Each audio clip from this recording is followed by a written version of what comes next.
Lo ingin liburan ke Eropa? Atau mungkin lebih tepatnya ke Swiss? Tapi pernah kepikiran gak sih cara baca kota-kotanya itu bagaimana? Nah, karena itu di video kali ini gue akan membahas 5 kota atau 5 destinasi wisata yang sering dikunjungi di Swiss tapi masih sering kurang tepat dibacanya. So, ikutin video ini sampai habis ya.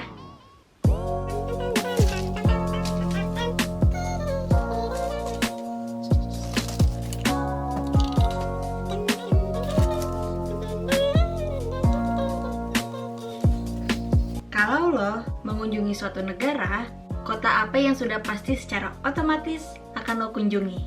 Sudah pasti ibu kotanya kan? Nah, untuk ibu kota Swiss ini masih banyak orang yang keliru dan suka tertukar dengan kota lain yang berada di Swiss. Nama ibu kota ini yaitu... Lalu, salah bacanya itu di mananya?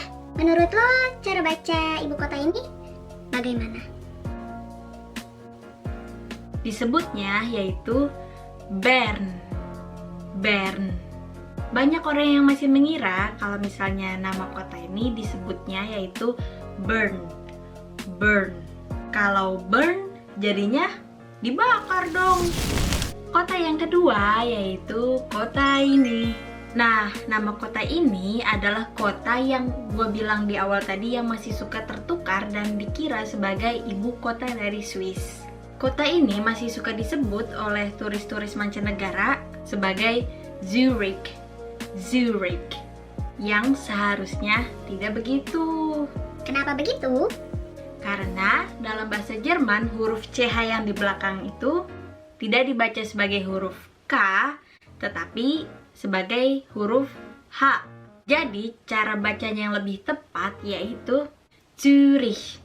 Zurich. Dan kalau misalnya untuk umlaut ini, yaitu yang ada titik 2 di atasnya itu, mungkin sedikit susah dibacanya ya. Bacanya itu karena huruf Jerman tuh kayak ada dipanggilnya Jadi dibacanya juga mungkin seperti Zurich, kayak U biasa Zurich. Itu masih mending lah, masih bisa. Nah, lanjut ke kota yang selanjutnya, yaitu kota yang ciri khasnya itu jembatan satu ini. Cering.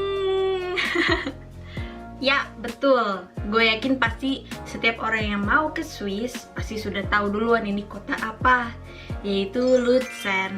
Kalau bisa dibilang, kota ini tuh kota yang paling sering dikunjungi oleh turis, terutama oleh turis Asia.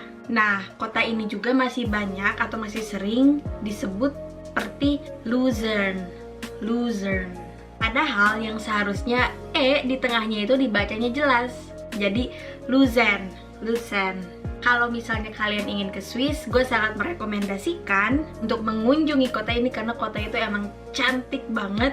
Untuk musim panas ini kota ini cantik banget, dan untuk musim dingin kelihatan juga romantis kota ini. Nah, untuk destinasi wisata yang keempat ini sebenarnya bukan kota, kalau bisa dibilang tuh seperti desa yang emang desa itu cantik dan dia dikelilingi oleh banyak gunung, pegunungan Alpen. Desa ini juga sering banget dan banyak dikunjungi oleh turis-turis mancanegara dan juga seperti yang Luzern, khususnya turis Asia. Kira-kira apa nama desanya? Yaitu ini. Kurang tepatnya itu sebenarnya kebanyakan disebutkannya di huruf yang belakangnya itu, yang itu huruf ini.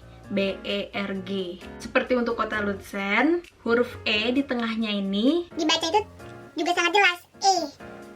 Jadi terkadang masih banyak orang yang menyebutkannya seperti Engelberg, yang sebenarnya lebih tepat dibacanya itu Engelberg. Engelberg. Nah, udah sampai ke destinasi wisata yang terakhir aja nih, yaitu Top of Europe. Siapa sangka Top of Europe itu ada di Swiss ternyata. Terus, cara bacanya itu gimana ya? Coba tebak, menurut lo gimana? 3, 2, 1. Jungfraujoch. Jungfraujoch. Huruf J dalam bahasa Jerman tidak dibaca seperti J. J seperti dalam bahasa Indonesia. Tetapi dibacanya itu seperti huruf Y. Jadi Jungfraujoch. Jadi bukan Jungfraujoch. Jadi itu tadi 5 destinasi wisata di Swiss yang dibaca dalam bahasa Jerman. Sebenarnya yang seperti tadi gue bilang yang dibacanya itu kurang tepat, itu sebenarnya tidak salah juga karena itu adalah penyebutannya untuk dalam bahasa Inggris. Jadi sebenarnya nggak apa-apa kalau misalnya lo menyebutnya seperti yang contoh tadi gue bilang, karena sebenarnya setiap negara, setiap kota itu ada sebutannya sendiri untuk dalam masing-masing bahasa. Contohnya negara kita Indonesia, kita bilangnya Indonesia. Tapi kalau misalnya dalam bahasa Jerman disebutnya itu bukan Indonesia, tapi Indonesian. Mau menyebutnya seperti apa, bagaimana? Sebenarnya keputusannya itu ada di lo sendiri.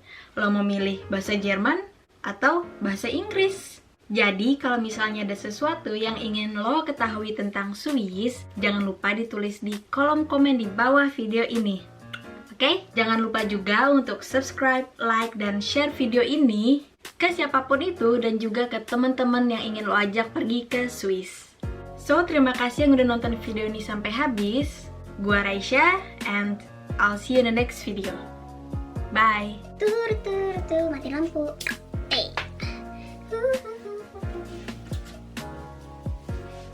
Bye! Tschüss! Auf Wiedersehen! Goodbye!